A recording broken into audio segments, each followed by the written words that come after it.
what I'm going to do now in very, maybe 20 minutes or so, I will try really keeping it short, is to give you something like a framework or a conceptual matrix to understand what Documenta is, at least what Documenta is since around 1997, which was, I think, a time shift or a tectonic break in the history of the Documenta shows. It started, as you know, with the first Documenta show in the mid-50s. I think Nora will talk about this later. But what we now understand today as the contemporary in contemporary art is basically goes basically back to that moment. Not that I'm not claiming that Documenta produced the contemporary, but Documenta is a symptom of what we now understand to be contemporary art, which is of course not one single thing, but a set of criteria, a set of characteristics, a set of features which very much distinguishes the way we think about art and artistic practice today from the way one thought about it in the earlier 90s, in the 1980s or so. And I will try to illustrate this along a couple of lines or tectonic shifts. But let me first say something about the very format of the biennial. So what a biennial is in actual fact. And I'm using this term as a generic term to talk about recurring exhibitions. So not only a show which recurs every second year, but a show recurring basically, you know, in whatever temporal sequence. So there could be, for instance, the sculpture project in the German town of Münster recurs every 10 years. So I'm using the term biennial in this generic sense. So what are biennials then? And I think they have, of course, and I'm not saying anything new here or anything particularly exciting, they of course have very political implications. And this, of course, starts with the fact that most of the time they're inventions by some city governments for their own city marketing. So what do you do to put your city on the agenda, on the map of tourist attractions worldwide?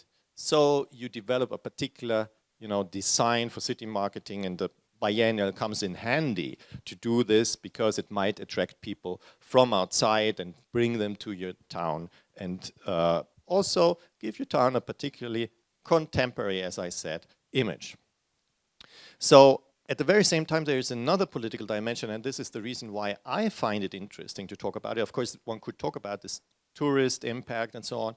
So there are many aspects, but one reason why I like to talk about it is because biennials I see as hegemonic machines. Machines for producing a particular hegemony.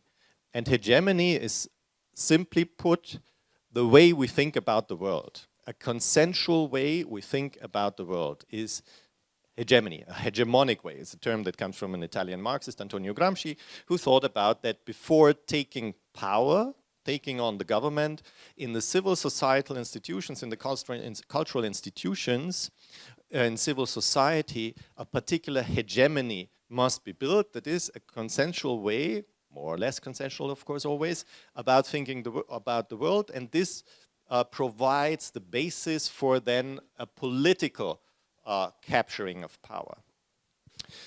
Therefore, this term hegemony is very important, and I'm saying this also because what I'm now going to present basically stems from a book on the last 6 Documenta shows I published.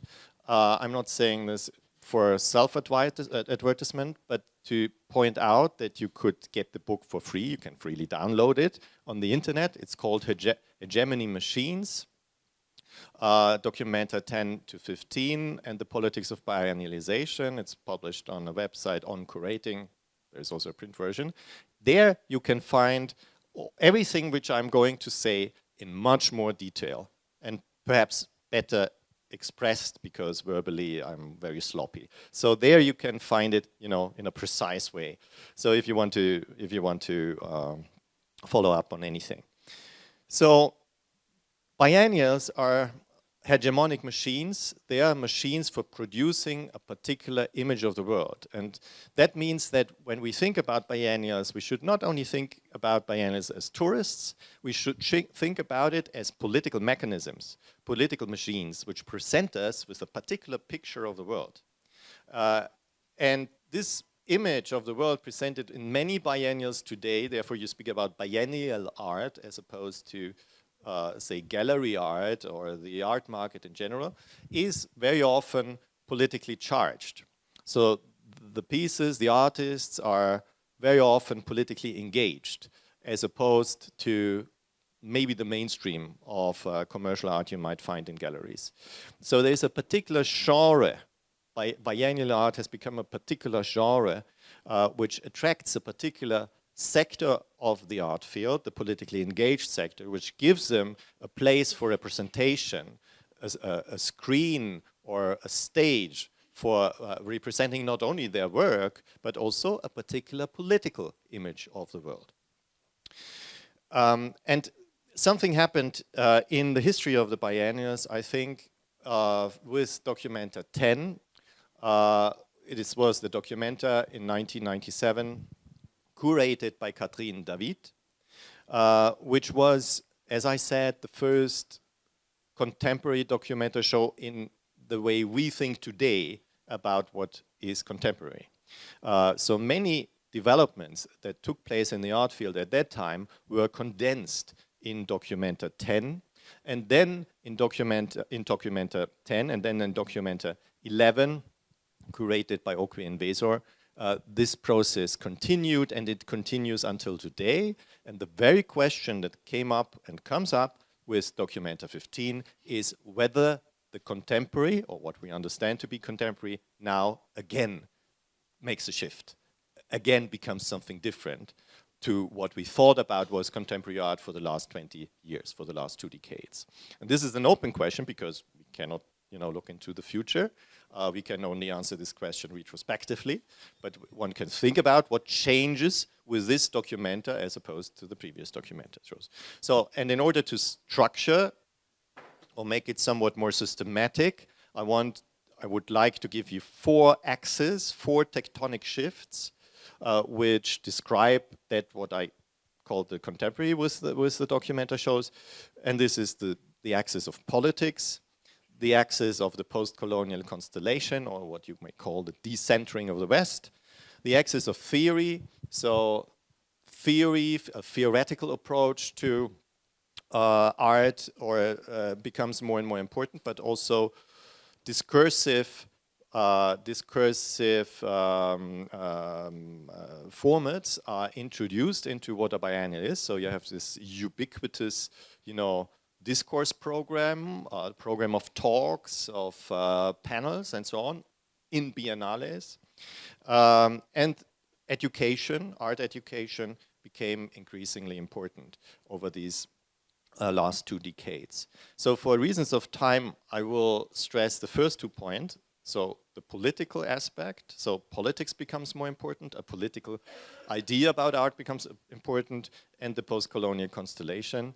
And I will leave aside theory and education to some degree. So first, politics. When we think of Documenta 10 by Catherine David or Documenta 11, we realize that there was a particular way of thinking about the politicality of the work presented at these Documenta shows. And the politicality was basically an analytical politicality. So the politics is in the analysis, is in the view on particular social or political problems in the world, which means that you had a lot of documentary work, right? Video work, documentation, also photographic documentary work in the Documenta 11 show, for instance. So I'm not going into the particular works there, so therefore I'm not going to show you any slides, because what I want to point out is the curatorial ideas, the curatorial strategies, or the curatorial philosophy behind these shows, not so much what they in actual fact then showed. I could show you many illustrations, but they would only illustrate, and we don't have the time.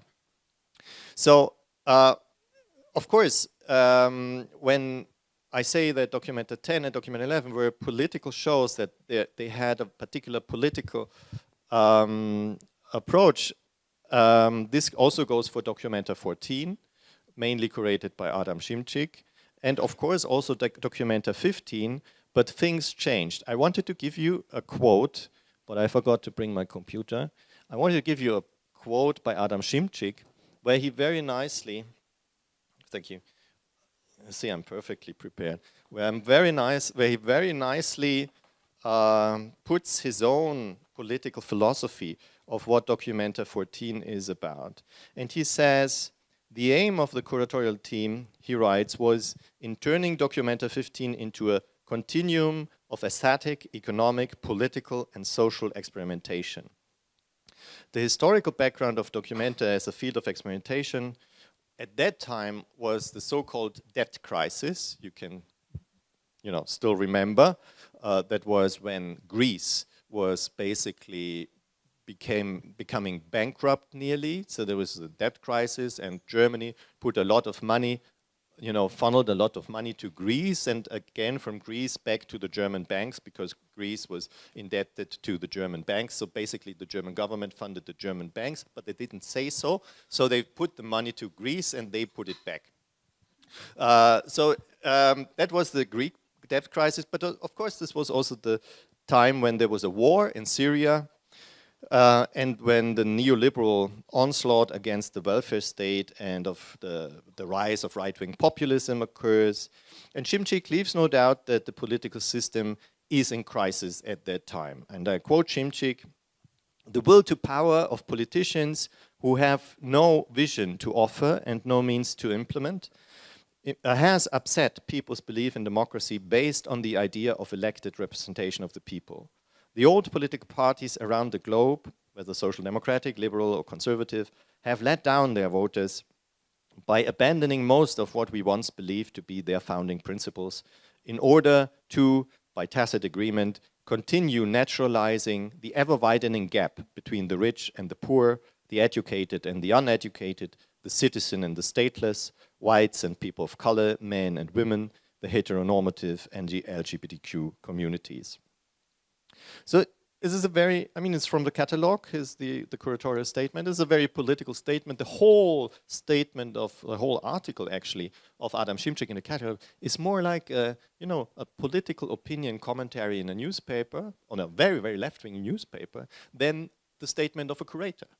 Of course, it's also about the role of art, but very much within a political framework. So that's what I mean by the politicization of Documenta and the curatorial strategies, not only of Documenta at the time, but basically of biennials in general. Now, this idea of course, there's a particular idea of politics which is behind that statement. There is an idea of classical political activism, a very militant form of political activism involved in the way Szymczyk at that time thinks about politics and what politics are. This partially reflects in the Documenta show, but it's mostly here, it also in the program, but it's mostly here in this statement. And with Documenta 15, which is also a very political show, the very idea we think about politics changes. Now the curators, Ruang Grupa, the Indonesian collective, thinks about politics in, I would not say an entirely, but in a largely different way. Firstly, because they are not so much into this confrontational mood of political activism, but into a more flexible mood, a more communitarian mood of coming together, of bringing people together, rather than establishing a common enemy, which is the classical, form of political activism. So politics now becomes something else. And with that comes a change in the curatorial strategies when it comes to art, because also art becomes something else, if we think of it in that way. In that case, what they said, and we will hear about this later, is that first they establish a collective of collectives, so they would invite from all over the place other collectives who would then invite other artists and other collectives, and so on and so forth.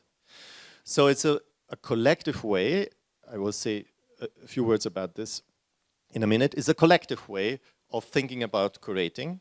And secondly, you have a shift from representation to resources. So the politics of the Documenta 15 very much lies in the sharing of resources among the artists and the collectives invited. So they are teamed up to share resources. And the way to think about Documenta as an institution is to think about a huge repository of resources. And that's very interesting because usually people in the art field think of themselves as immensely powerless, as poor, you know, we don't have any resources, we don't get enough money from the government, whatever. But if you think about it, an art institution like a museum, Kunsthalle, or a biennial is actually a quite powerful machine. Here are we again, hegemonic machines, quite powerful machines to work on hegemony, to work on how people think about the world, because they have a huge representational platform at their disposal. It matters what they show or what they don't show. And at the very same time, it consists of a particular infrastructure. It consists of a budget. It consists of spaces, very often, of course, buildings, rooms, which can be provided to other people to be used. And of course, man and women power, you know. People are working there, people are paid, and they can do, basically, in their job or next to their job, whatever they want. So it is a very potent instrument. I'm not going to say weapon, that sounds too militaristic, it's old school politics. A potent instrument, you know, in the hands of those who are in charge of it. So what Ruan Gruppe understood is that Documenta, with which they, of course, I would think, do not really connect. You know, it's not their thing. They are not Germans, so they don't have a vested interest in Documenta or the future of Documenta as an institution, or the city of Kassel and the importance of Documenta to attract tourists to Kassel and so on. It's not their business. I mean, they are from Indonesia. They have their own struggles, their own problems, and this is not their business, but they see there is a lot of resources involved, and they are now going to redistribute these resources among the artist collectives. And this is their idea of politics, apart from a particular form of communitarian idea of, you know, Lumbung, people coming together, people sharing, and so on. Now, what makes this infrastructural politics interesting, that we need to think of politics as something collective. Today, in liberalism and neoliberalism, we think of politics as something individual.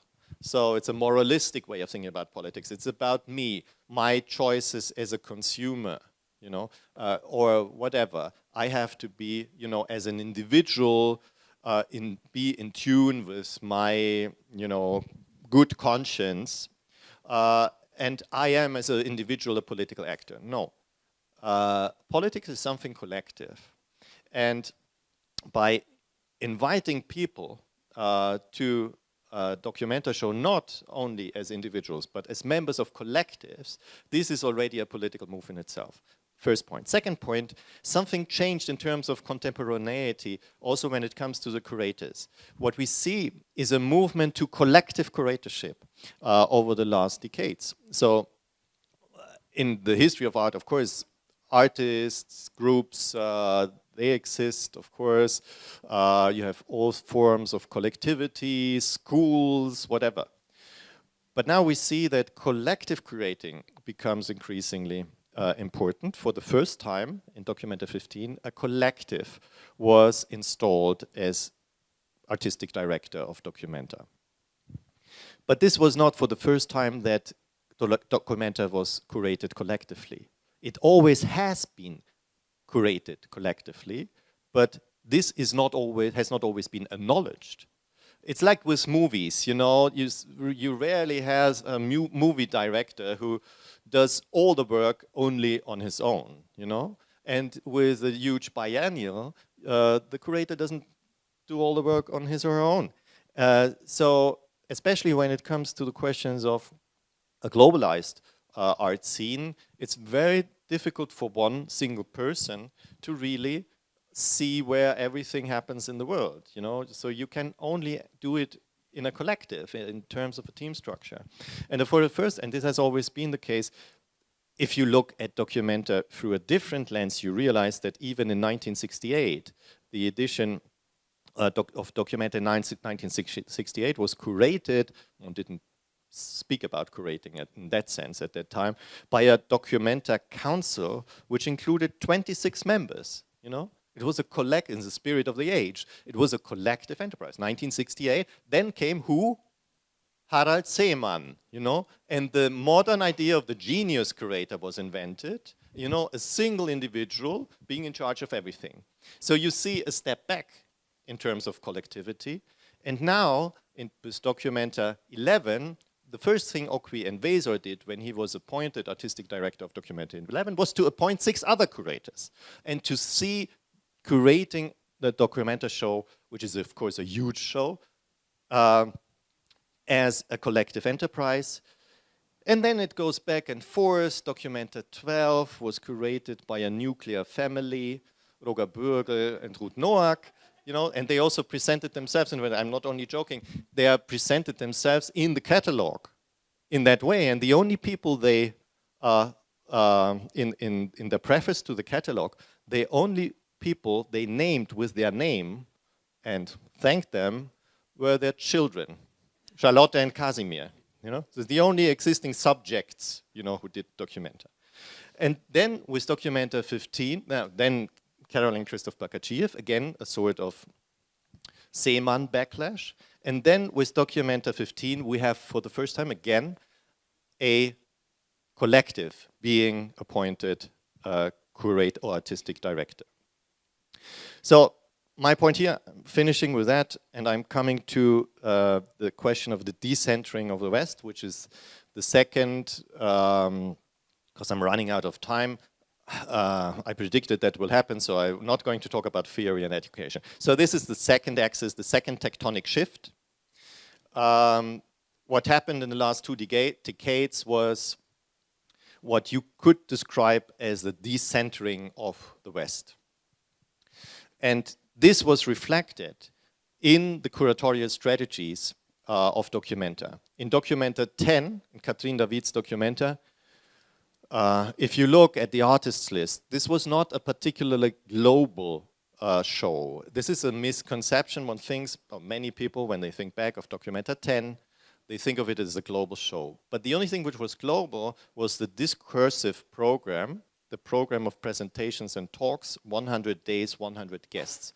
This was a global cast being invited to Kassel, not so much on the level of artists, and that changed dramatically with Documenta 11, where Okwi and Weser and his co-curators for the first time brought a global outlook under the auspices of the post-colonial constellation of that time in 2002 to Documenta.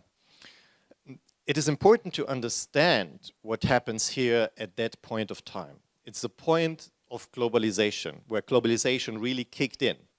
And the art always plays, of course, an important role in these developments, which are not artistic at all. They are economic, they are political, and so on. But art plays an important role. I'm not saying it reflects it, but because it, at the very same time, it also propels it. So it is also is part, you know, of reflection and an actor in itself. It's also a symptom, of course. And at that time, Okwi and Weser brought, of course, had curated Johannesburg Biennial before, brought, for instance, artists from Africa, artists from Latin America to Kassel, and put them not in confrontation, but into a dialogue with European artists, with artists from Germany. But at that time, and you think of, some of you might be familiar with post-colonial theory of that time, Stuart Hall, for instance, people like that. At that time, you wouldn't think about the West and the opposite of the West. This is a speciality of today's decolonial theory. post-colonial theory thinks about a mishmash or an intertwinkling or a third space between the West and the rest. And Okwi very often went as far as saying the West is everywhere. We cannot get out of the West. The West is everywhere on the planet, you know. All the phenomena, the pop culture, economy, everything, you know, of the West, it's everywhere. So the decolonial thing is a thing that would sort of wanting to purify the position of the colonized from the colonizer. It's a purification fantasy. We can get rid of the West. That's the idea. Kick the West out. At that time in 2002, everyone would have said that's totally impossible, you know. And Okwi himself said that when pointing out that many artists, so-called non-Western artists, were in actual fact living in Paris or New York and so on. So it is not, you know, a clear-cut thing. And that is what post-colonial theory is about, that it's not about clear-cut things. And bringing together people from the non-West, quote-unquote, with people from the West, Western artists with non-Western artists, one of the main concerns about that was the danger of exoticization, the danger of a new primitivism, the danger that people in the audience would project their racist imaginaries onto the work. So when, at that time, 2002, now African art is the hottest shit in town. But at that time, in 2002, when you would present artists from Africa, Okwi was very often greeted in Germany with, by like ordinary people, oh, how great, you know, you bring tribal art to Germany. You know, we want to see that. That was an expectation. So there is a guy who originally comes from Africa, he would bring people from Africa, so it can only be tribal art. Pure exoticism, pure primitivism. And Okwi wanted to work against that by, for instance, thinking about African art as conceptual art. So he has a very important article on African conceptualism, and bringing these artists from Africa, considering the conceptual aspects. So the racist projection would be they are, you know, emotional and they dance a lot and so on. No, you know, it's conceptual art. It's something intellectual. And he would confront it with conceptual artists from Germany, and he would confront them with political conceptual art from Latin America. Now, jump to Documenta 15, from the post-colonial to the decolonial constellation. And to make it short, we, of course, again, now see here that something happens, something has happened. In Documenta 15, Documenta is not really decentered, but it disappears in a network of interlocalities. So groups from all over the planet, and they're in their local specificities, not because of their nationality, because of the local communities where they work, their local situation in which they work, are invited to come to Kassel, which then Kassel is also thought as a locality, and other groups from Kassel, as Kassel people, are invited to join up or to contribute in whatever they want. So it is not about nations, it's not about the globe as such, it's not about even the West or not the West, the global South. It's very much about the global South. But anyway, this is not part of the logic behind it, it's about localities, right? The teaming up of localities. And something in the curatorial strategies, and here I come to an end because at some point I need to come to an end. Here in the curatorial strategy happened also in the way we treat, or they treated, the machine. That is the institution as such, the infrastructure of the institution. Because what Okwi and Wesor in Documenta 11 did for the first time is what I love to call the decasselization of Kassel. So he decasselized Kassel, meaning that he would start with the Documenta, not with the show in Kassel, but he would start 1 year earlier elsewhere. So he had 4 platforms that preceded the actual exhibition platform. The first was, they also had different topics, which were political topics. It was not about art, mostly. It was about political questions. The first was on democracy in Vienna and in Berlin. Then there was one on justice and reconciliation in New Delhi. And then there was one on African megacities in Lagos and on créolité in St. Lucia. And then only came the actual exhibition, which was only the 5th platform in Kassel. He took pains in explaining it. Nobody really got it. Of course, the journalists don't want to hear that. They don't want to hear that the exhibition is not Documenta. They don't want to hear that the conference in New Delhi is Documenta. They simply don't get it. They don't want to listen. They don't want to hear. It was impossible to explain it. But in actual fact, Documenta started much earlier. It started elsewhere, and it only ended in Kassel. So that's what I mean with the machine is being disassembled by the curator. And then, interestingly, that took hold.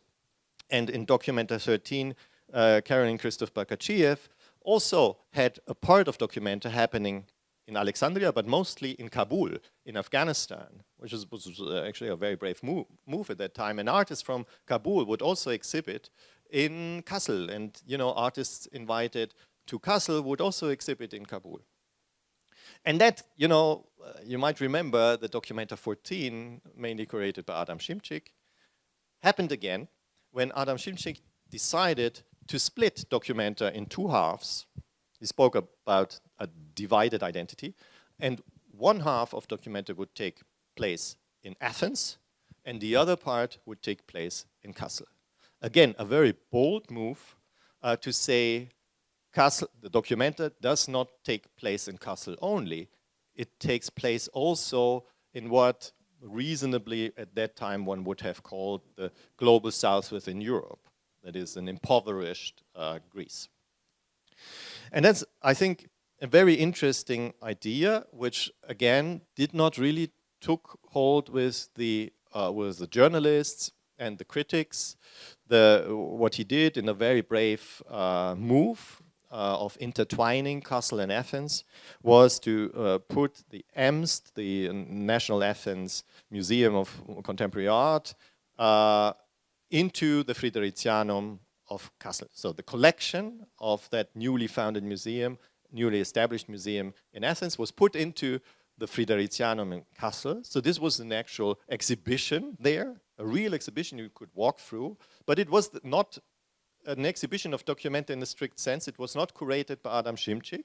It was the collection of a different museum in Athens. And at the same time, of course, in Athens, there was also Documenta.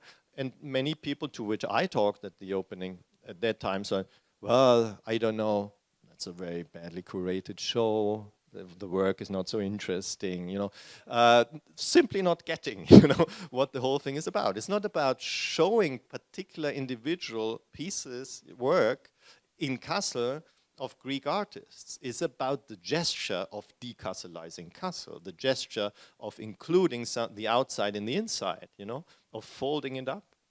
And this is part of this curatorial strategy. Now, to come to an end, to say a few critical words as well. When we think about where the contemporaneous now is or stands, I think that along this axis many things shifted. So I've talked about continuities. One could also speak about discontinuities. One discontinuity with Documenta 15 is clearly the absence of theory or the outsourcing of theory. Before, it was very important to have, as I said, these formats of discussion, these formats of presentation, where you would invite experts, the typical part of the program, discursive program. This has been outsourced with Documenta 15 to art schools, which then would invite other people. This is part of this outsourcing thing, but it was not a central occupation of Ruan Krupa. Might this be the end of theory? Might this be the end of thinking about a biennial as an analytical tool? Because I said that many of the artworks presented Documenta 10, Documenta 11 and onwards were analytical rather than being participatory. So is this the end of the analysis and the start of something new, which is basically old, but comes back again on a new scale, which is participation? Is Documenta 15 really participatory? Or to what extent is it? I don't know whether any one of you went there to visit it yet. The students and Shaul were there, I know it, but maybe others. Well, it's announced that you can participate, that it's announced that you are seen not as a spectator, not as an audience, but as a friend. And you can approach the artists as friends. And you can approach the tour guides as friends. And the tour guides are asked to think of the audience as friends. But there was a tour guide who said, I don't want to think of them as friends. You know, but anyway. So is there something which changes here really, which is a tectonic shift? Or is this a one-time event which might not be of a paradigmatic relevance? And I think here I stop, because I could talk about endlessly in what other respects it might or might not be of paradigmatic relevance, but that's an open question, and I give it to Shaul.